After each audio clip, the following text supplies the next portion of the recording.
Okay, let's get going. Hi, my name is Karen Dunn. I'm own KMD Productions. It's an event production company. And we're here today to talk about how to survive in an industry in turmoil. And I brought three of my friends here to help out. And they're in all different areas of the industry, and they have all had different experiences.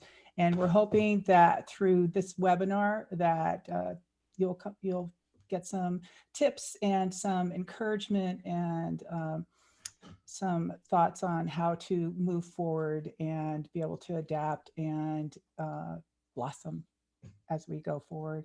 So I'd like to welcome our three panelists. We have EveAnna Manley of Manley Labs. You guys know her, she does a lot of high-end gear. And Sylvia Massey, I'm sure you guys all know her. She's a studio engineer extraordinaire. She has lots of hits. She's worked with a lot of great artists. And we have Pooch Van Druten, front of house guy who is amazing. He has toured with a lot of the top acts around, and it's good. So what we'd like to do is, first of all, I want to tell you a couple of things. So we have the chat open. Please chat. I'm trying to make this as interactive as possible. So chat all you want and we'll respond as we can. If you have questions, please put those in the Q&A and we will get to those at the end. And what I'd like to do first is we're going to have a poll. If you guys can answer the poll, I'm curious about what areas of the business you're in. So we can get that up. I'll give you a couple minutes to answer that.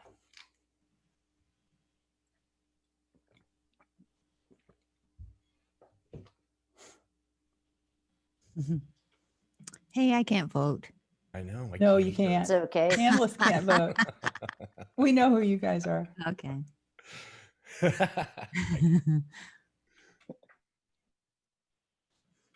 Okay, we're almost done. Oh, everyone's voting. We're waiting for everybody to vote. Come on. Yes, I'm going to count all the votes. Vote or you have nothing to say. Don't say anything. Come on, we're three short. Oh. Come on, everybody vote. You know who you are. Too short. Come on, get on it. Just check the other one. There, just check other. Well, we may be done. So let's close the poll and share the results. Got a Live lot of- sound A engineer. lot of Yeah. Pooch fans. The live guys. Yeah. Wow. You know, and Really? that's what I like the most about this panel right now is because we have represented every, three different aspects of the industry. So, yeah. So, okay, well, good. That gives us a little idea. And the whole goal with this panel is that you guys do represent such a broad part of the industry. And so hopefully the different people will be able to pick up something from each and all of you. So let's start.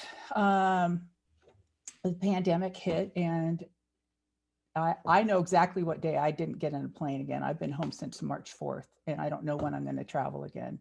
And I'm sure you all, it was a shock, right? The pandemic is here, everybody's stuck. And so EveAnna, why don't we start with you? You have a unique experience about where you found out about this. Why don't you talk a little bit about what happened, if it was a shock for you, and then what your initial reaction was.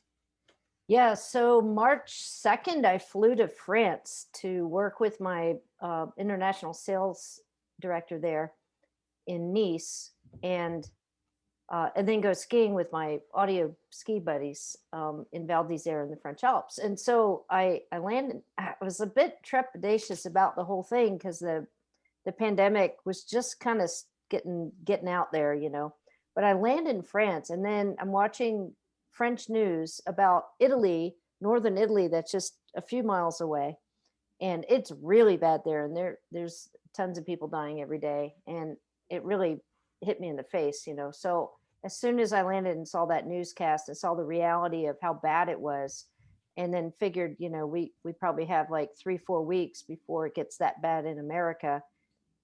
March 3rd, I call up my factory and I'm like, right now, everybody, mask, gloves, disinfectant, wash your hands, no visitors allowed, stay apart from each other. Any interior doors we can prop open, so we don't have to touch door handles, do that. And we got on that like really quickly. And so by the time I got back on March 17th or 15th or something, and then California went into lockdown just that Friday that I got home. What was good was, I got that mentality into my workforce early on, and they took that mentality home with them. So fortunately, everybody's taken it seriously. We've had no outbreak. No one in the families gotten sick yet. And it's good because if one case comes in our factory, we've got, 25 people in there. If one case comes in, we'll get decimated. And we've got some high risk people too. So we took it seriously from day one. And we've been really lucky about that. So did you go skiing? Oh yeah, we went skiing. And then two of my course you did. buddies got COVID flying home or Wow. on their way home. We were being pretty careful there, like we weren't giving each other a bunch of hugs or anything, and we were washing our hands a lot. But yeah, two of my buddies got it home. They think they got it home, they got it on the airplane, them flying home. But me, I had spray bottles of bleach and alcohol, and I got on the plane, I'm just like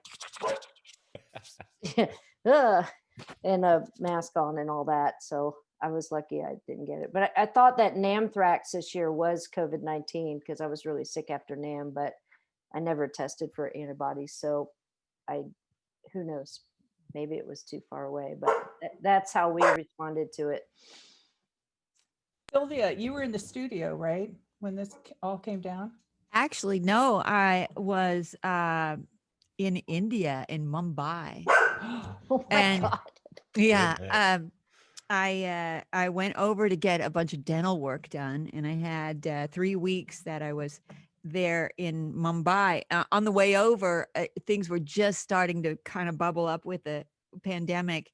So it was mid-February, and so I just brought supplies, masks, and I sprayed down the seat on the plane. And the first time I'd ever done that, but when I was in Mumbai, the news came over, and it got worse and worse every day. And I didn't get back until the first week of March. And in fact, I just barely made it in under the wire because there was they closed the border and stopped all flights at midnight. And I got on my last plane in Paris at 11 p.m. So Oh my it was goodness. just under the wire. And yeah, it was a bit scary, but I didn't get sick, but yeah, Mumbai has been pretty badly decimated. However, that's where they make all the medicine. So before I left Mumbai, I went into the pharmacies, and you don't need prescriptions, and I just bought up every kind of remedy that I could possibly get while I was there and bring it back home. Oop, you're muted, Karen. Karen's muted. Karen's muted. Trying not to have the dogs on here. There So you go. Pooch, you tour all the time. I So do, this- but this was a really weird experience for me. Like literally for the past probably at least 25 years, I tour 10 months out of the year. So I'm gone from home for 10 months out of the year. And this year, or 2019, was the first year that I'm like, I'm going to take 5 months off and deal with some medical issues that I had. I had a neck surgery. And so I was expecting to go back to work on April 1st. And I had a tour starting April 1st that was going to continue for, 8 months. And I stopped touring. My last tour, I stopped in October of 2019. So I was all geared up and ready to go. And, I was at home and wasn't really doing much, for the first time in my career, and kind of enjoying it.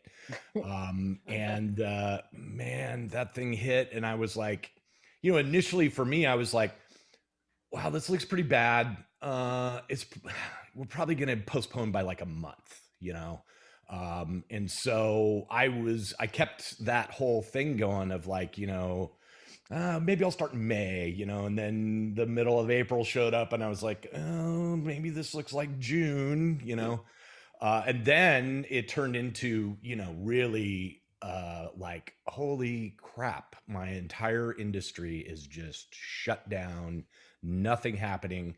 And it kind of looks like it's going to be at least a year. And that was just, the shock of that.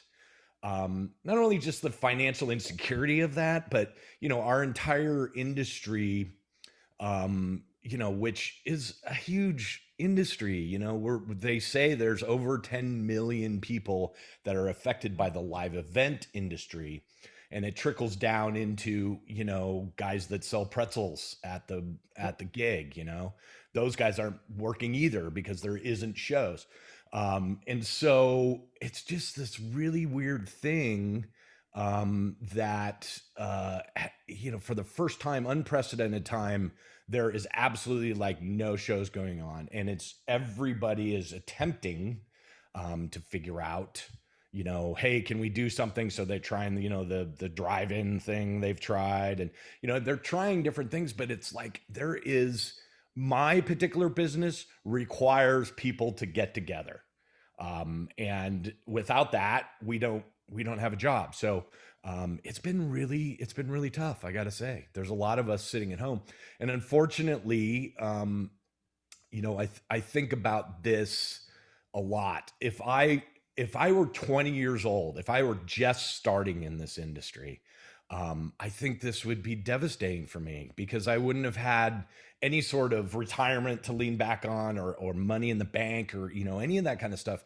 I know that at 20 years old, I would have been like, well, I only had enough money for a couple of weeks, so unfortunately, I don't want to, we're here to talk about the positive parts of this, but I also want to point out, in my industry, there's probably a few roadies that are living in cars right now. And we're in an industry that no one's paying attention to. Live industry, studio industry, the Congress and the government, nobody is paying attention to us. And I find it very interesting that you watch CNN, and CNN says 40,000 pilots lost their job today, and I scream at the TV, 10 million of us are not working, you idiots, so I don't know, it was, that was my experience, and I had to kind of, decide that I was going to try to keep myself healthy, mentally healthy, by deciding to do other things. And we'll get to that, but that's kind of where I ended up. So is that how you were able to, was it that realization that was able for you to move from just being completely blown away by it to, I have to have a plan of action, I need to move forward? Yeah, I feel like later on in life, now in my 50s, that I'm a little bit more in tune with my own mental health. And I knew right away, not only did we not lose, we lost the income that we normally are used to, but I lost my artistry. Like, that is what I adore about my job, is showing up, mixing a band, and it's artistry, and so it's a lot like taking a canvas away from a painter and saying, nope, can't paint anymore. And so in my world, to take my job away, my job is more to me than most people's jobs are. And it's because of that. It's because of the artistry part. And so when I lost that, I went, man, I gotta keep doing something, because I can't just sit here. And for me, it was pretty quick. It was like 2 weeks of going, holy crap, I don't have a job. About 2 weeks later, I was like going, okay, I need to do something for myself to keep myself mentally, Yeah. and that it mainly was, I started very quickly into doing some live streams, and my go-to as I'm older now is teaching. I love sharing my experiences with younger people coming up in this industry, and so I just right away turned to live stream, and a couple of YouTube channels.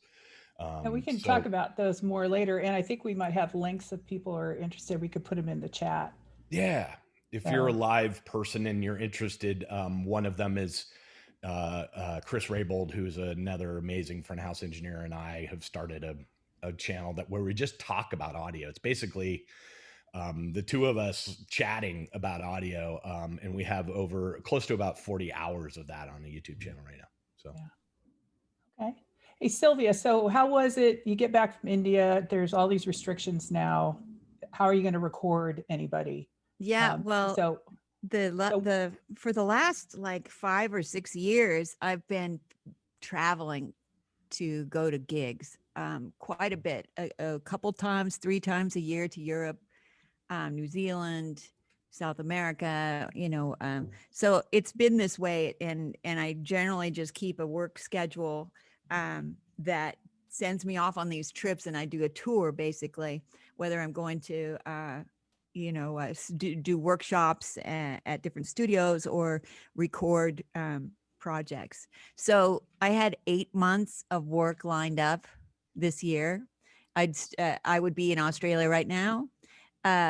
Incredibly, everything got canceled. Like everything got canceled, and we were just sitting around, just like, wow, now what? Yeah, it was a big shock. But there is so much to do at home, and what Ken was talking about, that it's an artistry, that you lose your artistry and your creative outlet. Well, I decided right away, since the schedule was wide open, that I would just start painting, and that's the first thing I did to keep my mental sanity, for one, and then to try some things that I hadn't done before. I do love to paint, but I paint very small paintings, and usually during sessions, while the engineer is working on a sound or whatever, I'll be painting over in the corner and just kind of doodling basically. But this time it was like, okay, I'm going to take a serious canvas, and I got this gigantic canvas, and I just started painting, and that really changed a lot. I did a series of paintings over over a couple months that were really, some things that I never did before. So that got me through the initial shock. But then after that, it was an opportunity. I saw the break in travel as an opportunity to finish things at home that I had not had a chance to do. And that was to finish building this mix rig in this new studio, and to set up like Ken was talking about, an educational online educational program that I could help with the different universities and do presentations on different things. We recently bought a microphone museum, which is a challenge to be paying for it right now, but well, I've been selling off parts of the collection, and I opened up an online store for that, which is audioshop.com, and it's spelled ODDIOSHOP.com. And anyway, so there's a lot of surplus stuff for sale there. So I'm generating income from sales of equipment. I'm doing educational things. And then mixing is the last thing, which is just exploded. Now that the mix room is finished, there is a lot for me to do, and I never have to leave home, and I love it. I'm loving it, so I do welcome having a vaccine and getting back to somewhat normal, and to be able to travel again, which I really miss. But there's advantages to being forced into this kind of isolation. There are things that work, that are good about it. Yeah. So EveAnna, you have different problems. Yeah, I'm So overemployed. why don't you discuss those? I'm not underemployed. I'm overemployed. So what I've witnessed this year is, unfortunately the live performances got shut down, and going to the studio experiences was shut down as well until kind of recently. Well, now they're closed again. So what I saw was everybody trying to reconstruct a recording atmosphere in their home. And so they need to buy microphones and they need to buy mic preamps and interfaces and all kinds of things. So our sales are up like now I think it's like 50% year to date over 2019. Like we're so stretched. It's insane. So I've had the opposite problem from you guys. Like I haven't barely been able to do any artistic soul enriching activities. I am running my factory. We've been upgrading a lot of systems in-house. We've hired new people. We're trying to get a lot of things cleaned up. We're still working on brand new designs. We have engineering meetings on Zoom now, and we're a lot more disciplined and structured with having these meetings, virtual meetings on Zoom or Google Hangouts. And so I've been working alone at my house, but I'm never alone. There's just so much activity to do. And the correspondence, I cannot keep up with it. I literally am working 80 to 105 hours every freaking week. It's insane. Wow. And so I have not been making time to take care of myself as well as I should, actually. I was running and then I overdid it and hurt my foot. So I had to knock that off. I'm about ready to get back on it, but I've just got so much work to do. I'm not even taking an hour to go walk my dog or go running or something. So Stephanie's got a link. Yeah, in the chat. It's in there. We've been hiring people, and we need more admin people.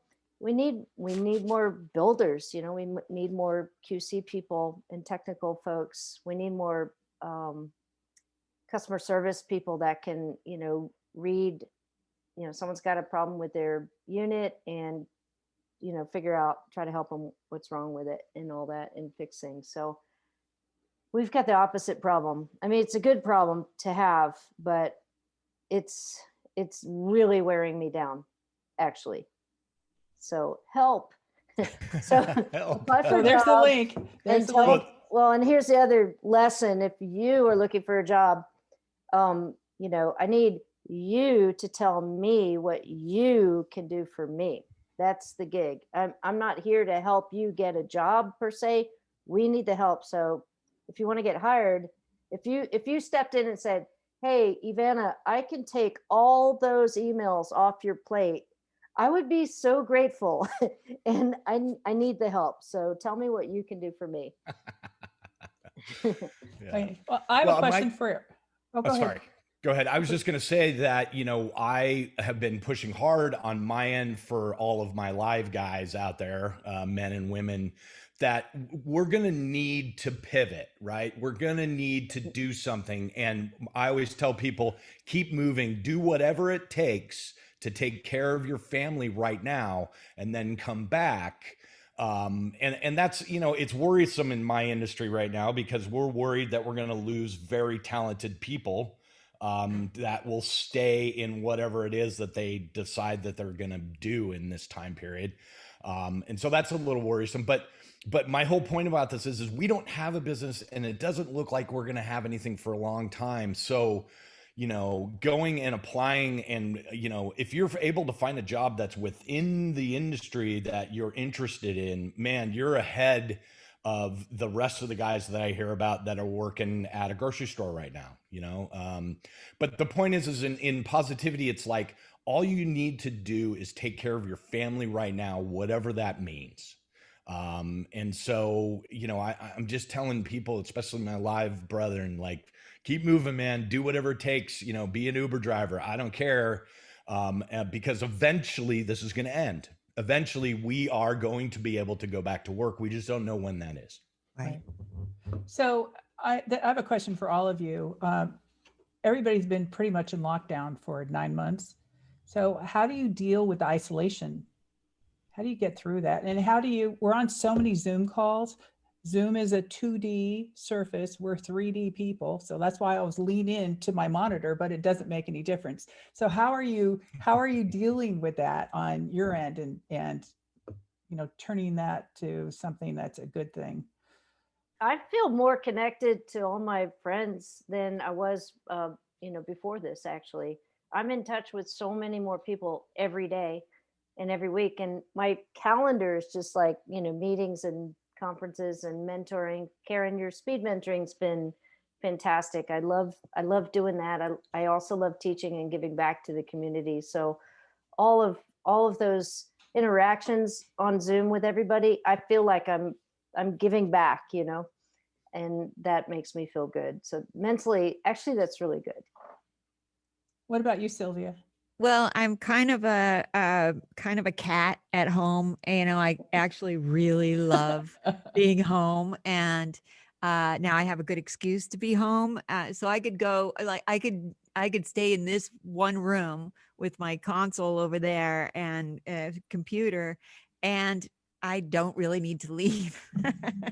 I know. Well, but I can't wait for the day that we can all get together again and that we could do social events. NAM this year is going to be very difficult because it's that one time of year when we all get together and I see all my friends. But the educational Zoom, like EveAnna is talking about, is that those meetings are so important to stay connected to the community. So I participate on either as a presenter or just a participant, just watching, because I want to stay connected. And since we did start this museum here, one of my favorite things to do is to pull out a bunch of mics on Zoom and talk about them and demonstrate them. And I have a little setup here, so I do a call at least once a day. In fact, the speed mentoring is great. Also, like, one of these calls every day keeps me connected. Okay. Yeah, I think it's just a connection with people. I, on purpose, call people that are kind of outside of my friend loop. I'm still talking to close friends, but like on purpose, I'll call somebody that maybe I haven't talked to in, before COVID, 8 months, 9 months, 10 months, just to like check in. And literally the call is, hey man, I'm just checking in. Like, are you cool? How you doing? What's happening? And it's okay if your answer is not everything's okay. That's an okay answer.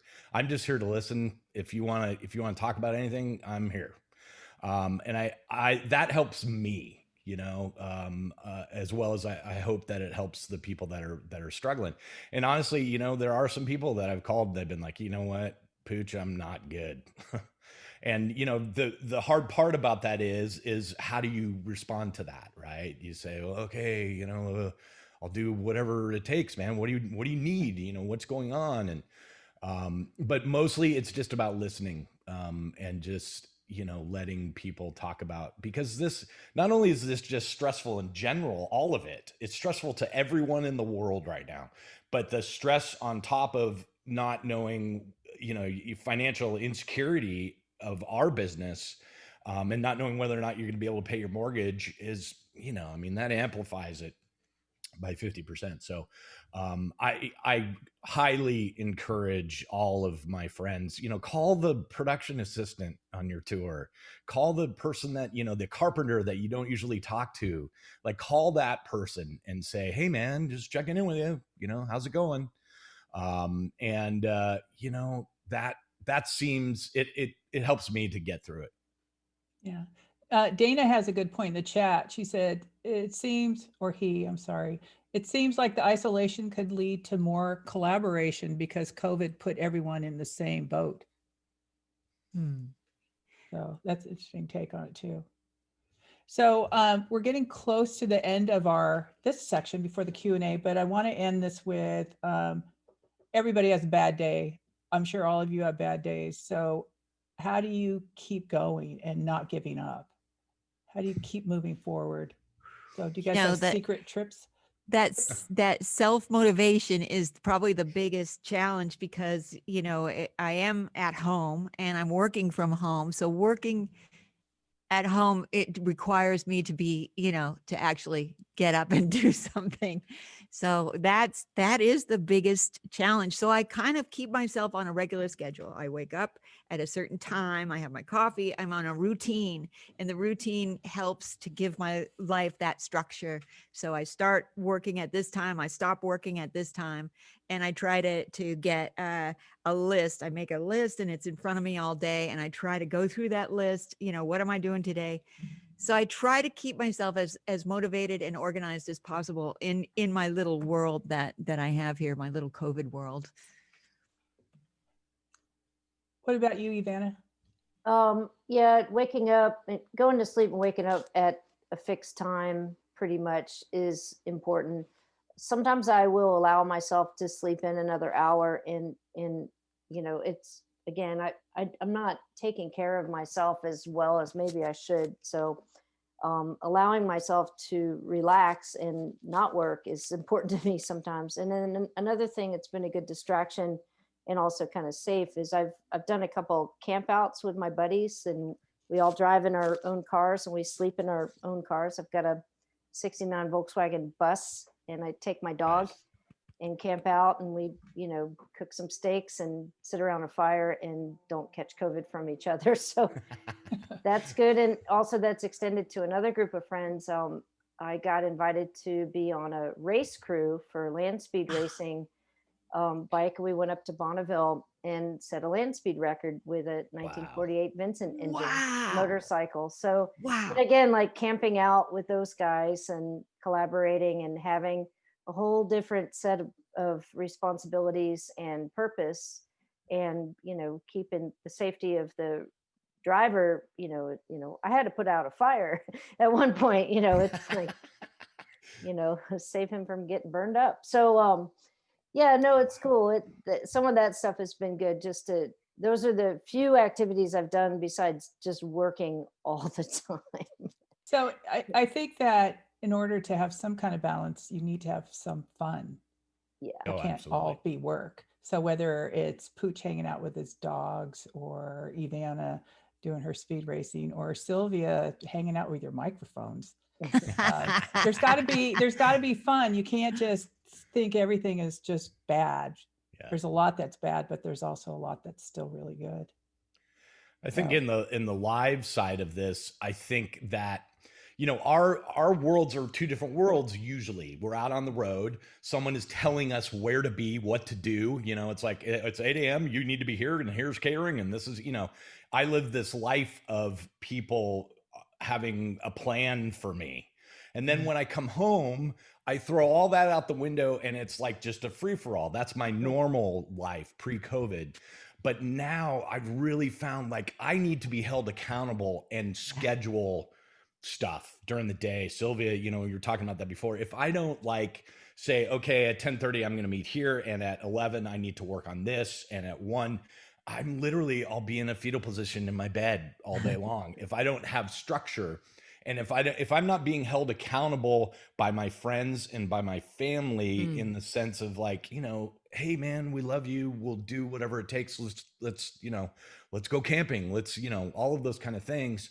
I think it's important. And if you don't have that structure around you, then build it yourself. Start talking to the people that you tour with that are your second families, and build that structure.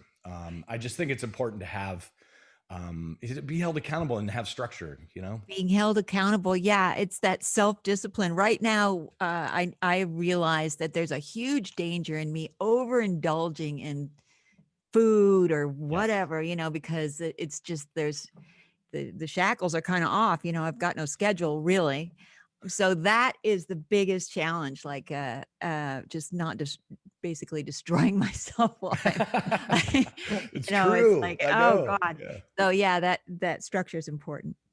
Well, I think what comes along with artistry is that temptation to destroy what you got going on, and perfectionism. Yeah, that's right. That's right. All those things come into play, and when you're not, when you're Busy. not having an outlet for that, then all the other things come in. Well, I don't have anything to do today, I'm going to drink until I fall down.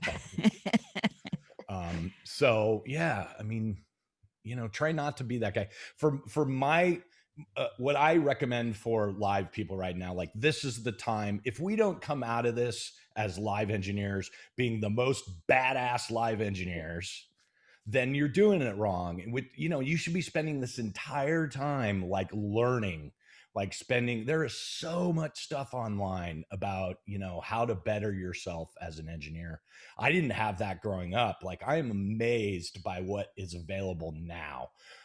And most of it's free. Like go, you know, spend time when you're not driving an Uber, go spend time and learn about your craft so that when you come out of this, you're going to be, you know, we're going to have guys that are mixing clubs that are like better engineers than an arena guys, you know? And can you imagine the appetite of people when we finally get this sorted and there's a Oh, vaccine? Everyone is so hungry for this, man. for entertainment, you know, and meeting each other. It's just, I think there's just going to be a huge boom. So get ready for that. Get ready, and it's coming, you know. I mean, don't get yourself lost in, oh no, it's another spike, you know. I mean, there's rapid testing coming, vaccines are coming. Yeah. This is going to be end. It's going to end. It is going to end. Trump is going. Yes. That too. You know, it's funny because I said that to a lot of people. I go, the first step in this is what happens in the election. After that, So there was a lot of anxiety for me, you know, leading up into that a election. lot of people. Yeah. So I'm glad it's going the way it's going. It will go that way too. It will. Yes.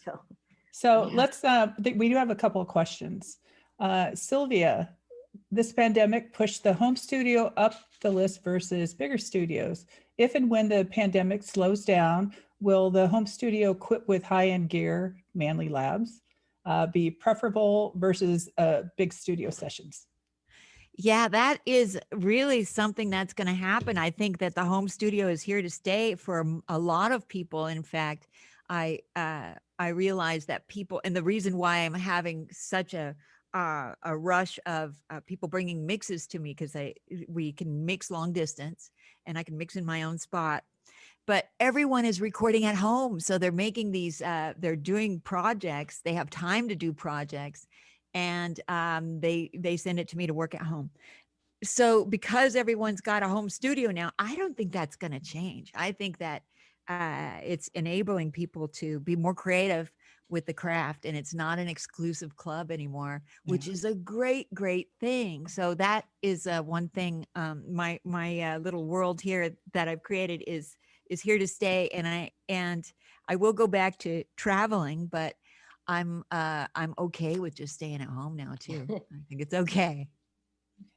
Yeah, Sam, and there's so many tools available where, you know, I've seen my friend Eva working with Alan Meyerson on these big Hollywood film soundtracks. And before they opened the studios back up, there were session musicians located all over the world, and they're playing the violin part and sending it off. And they're, you know, artificially able to put a room, you know, an acoustic, and put that violin in an acoustic environment, and then put all the violins and the brass and the clarinets and the drums and everything, and recreate an orchestral recording from a bunch of studio musicians working from their homes.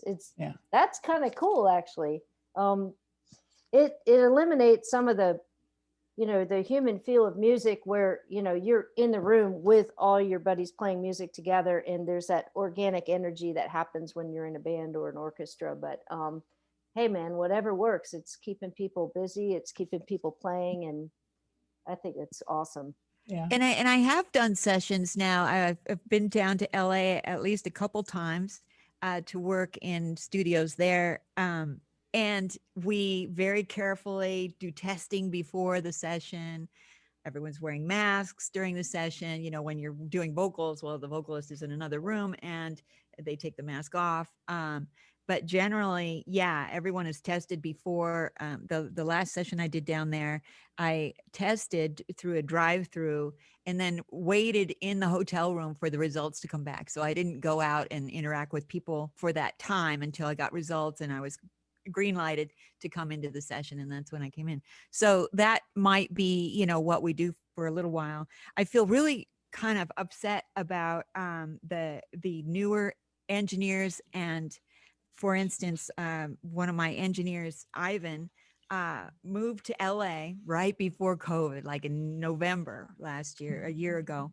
Moved to LA, got a job at Capitol as a setup guy, you know, in a starting engineer position. And then 2 months after he got hired, the doors slammed, you know, and now he's waiting and still waiting. And I feel so bad for these people that are just getting the wheels turning, you know, but he does have a rig at home, so he's staying busy kind of. Good. But you know, I do feel like everyone's just got to hold on a little bit longer. Yeah. Next question to all panelists. What is the best way for a younger engineer musician to provide value and help to a more seasoned veteran of the industry? What sets an individual apart and makes you think, I'm glad I have them around?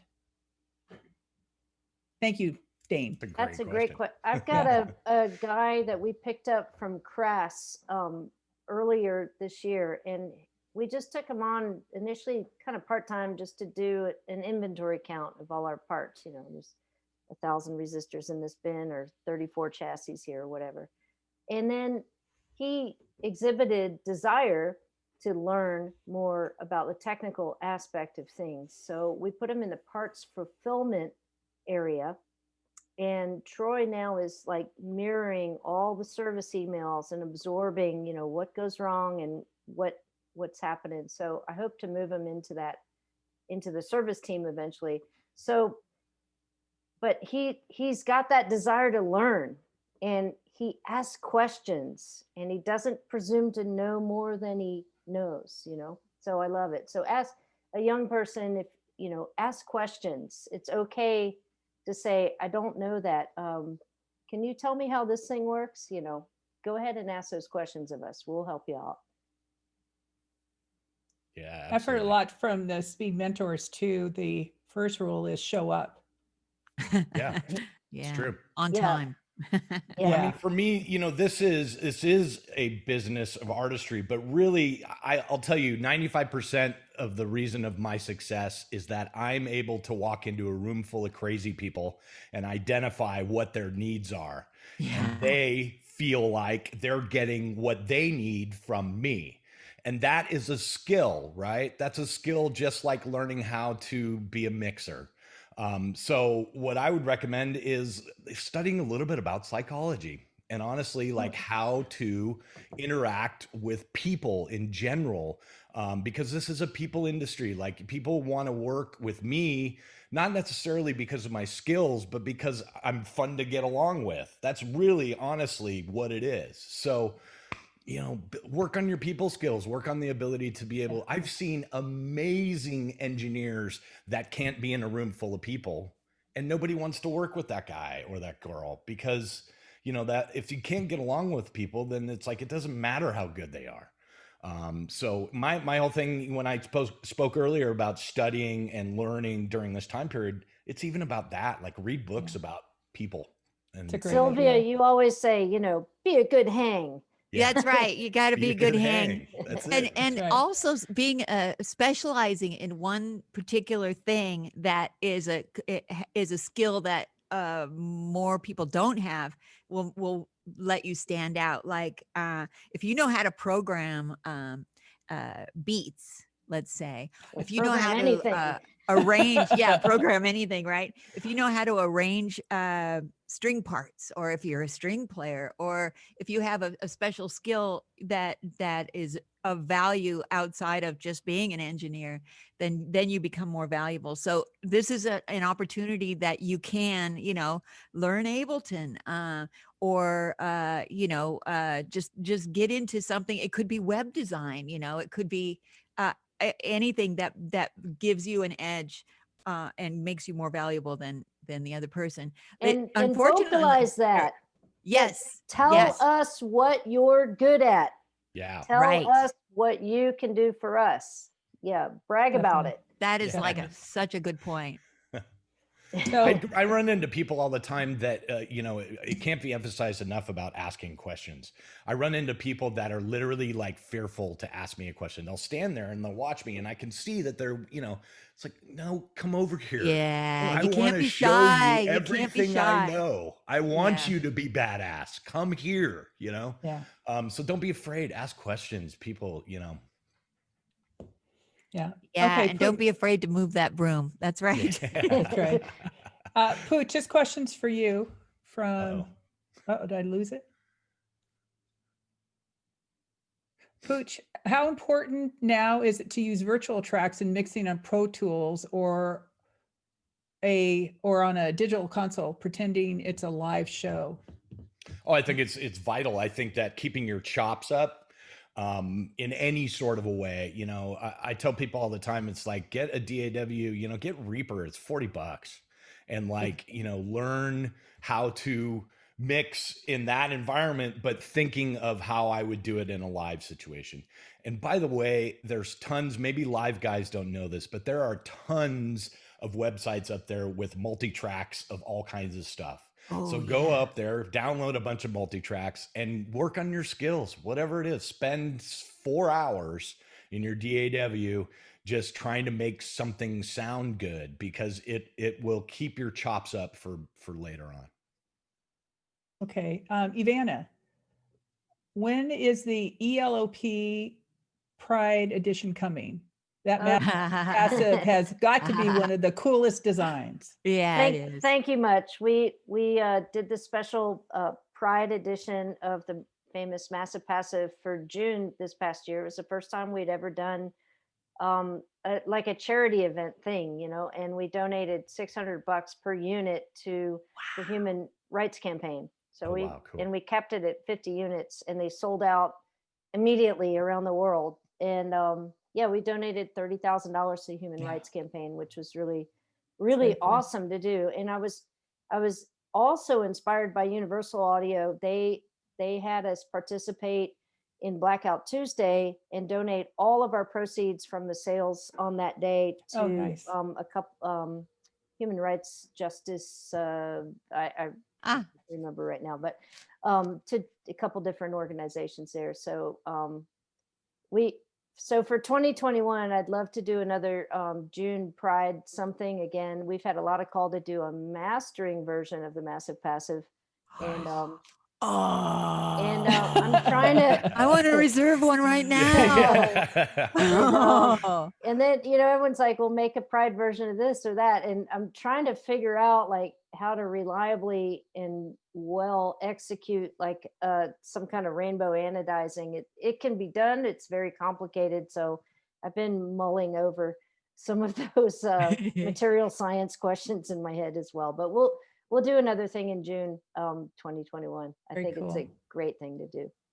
So we're running out of time, but there's a few more questions, and I'm going to, Tom Menrath, I will come back to your question, but I want to ask Melanie's.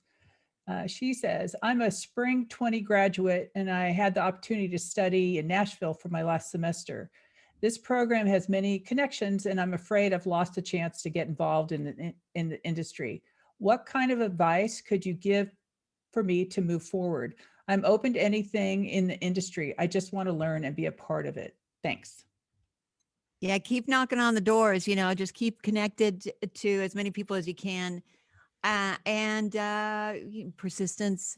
And you have to get used to rejection anyway in this business, but just hold on and just hang on and things will open up.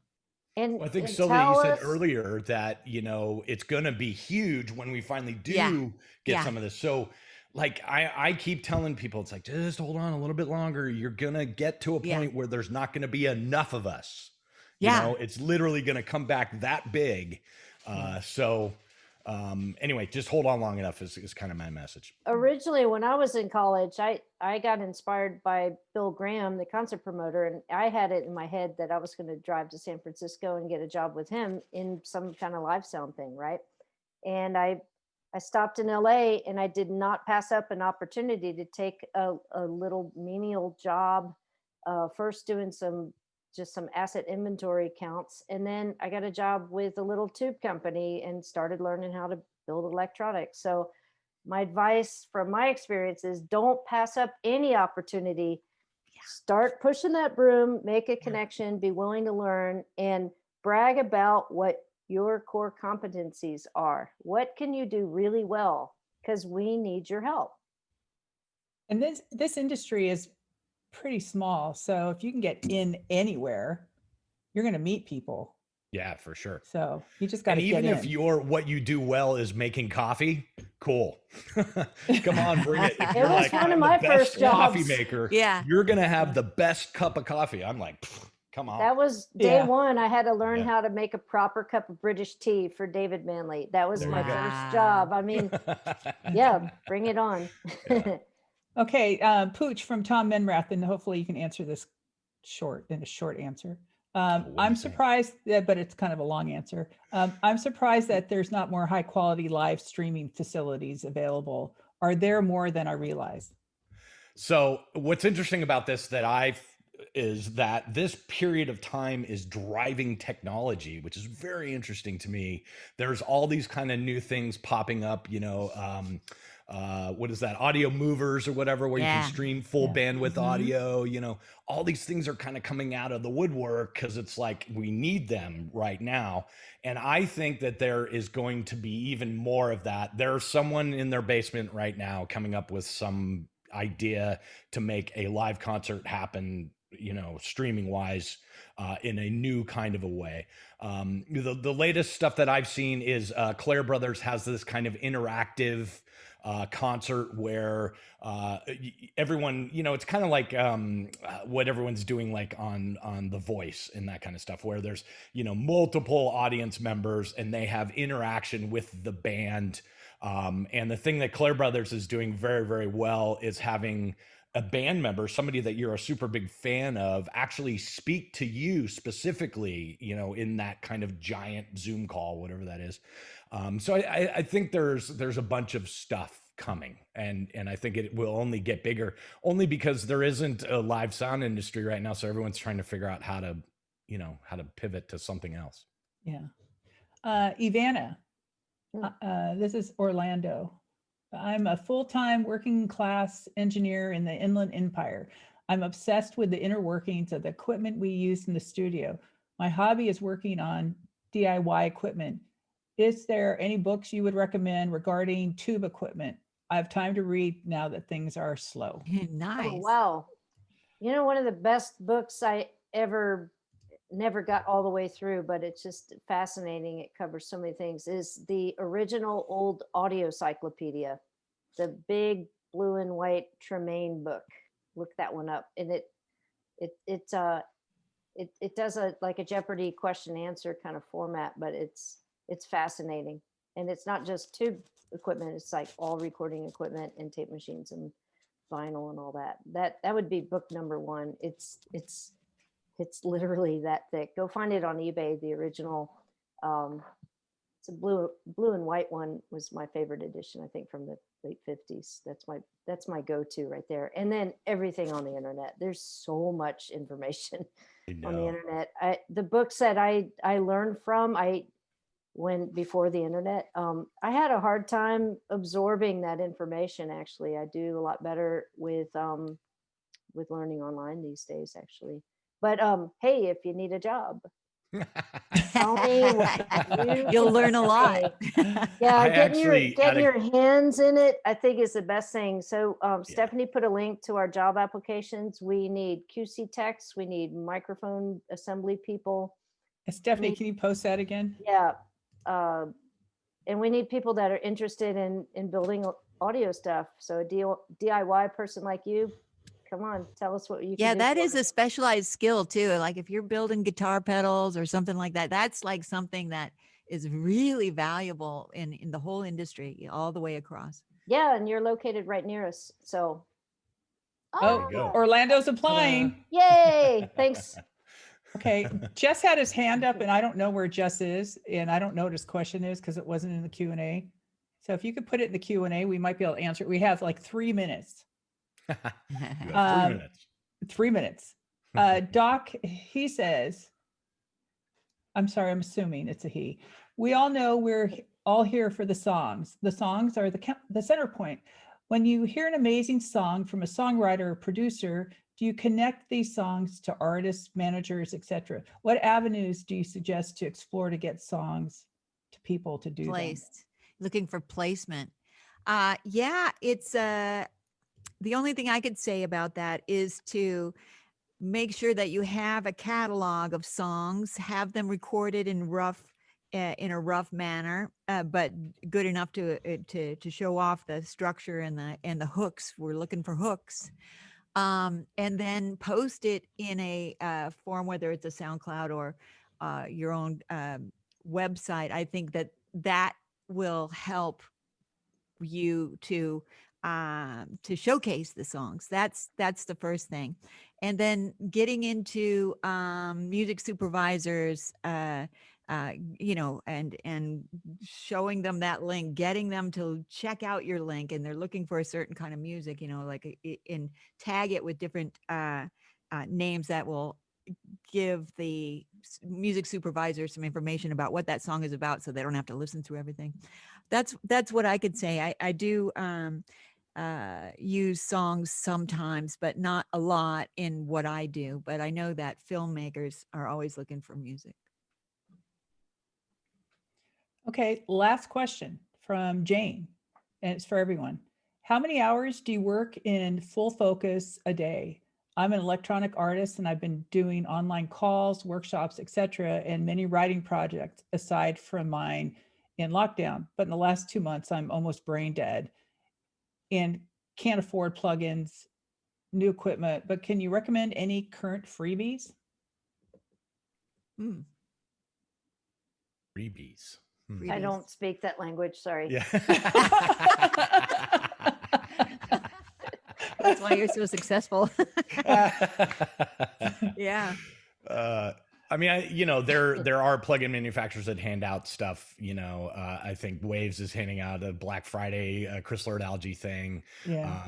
So keep your eyes open for that. And also, Waves does crazy things like 80% off plugins, for 2 days only, whatever. They do that all the time. Yeah. So try to they keep do. yourself in that loop, and Yeah, and they're not that expensive. Like there's a Valhalla reverb that I think is just fantastic, and it's got so much in it, and it's like $50. So yeah, that might be the only thing you need, for reverb. Yeah, and some people are listing some of the different plugins that are free or Good. inexpensive Yeah, There we go. great. on the list. So free is good. free is good. Free's always good, except for Sorry, if EveAnna. with Manning Labs. Okay. So we've run over our time, and I want to thank you guys. Your panel has been great. So thank you, EveAnna and Sylvia and Pooch. I think this has been really helpful. And I hope that the attendees found it helpful and found some inspiration with this. We're all in this together. We'll all get through this together. Yeah, hang in there, We'll be on the everybody. other side. Keep Hang moving, in there. And guys. Keep moving. yeah, and like Pooch says, it's going to be bigger and better, and that's the dream. And let's just keep moving forward. So thank you very much for being a part of this. Thanks, And Karen. Yeah, Thanks thanks, for coming Karen. on. And it's great You're the seeing best. my pals. And now, Ken, I want to be your friend, Pooch. yeah, Because you seem like you would be a Oh, well, that's great nice. friend. I was honored to be on here with you, ladies. So Oh, thank you. you're very much. awesome. okay. All right. Thank you. Okay. See y'all later. See you at 12:30, Pooch. Okay. Bye. Okay. Bye. See ya.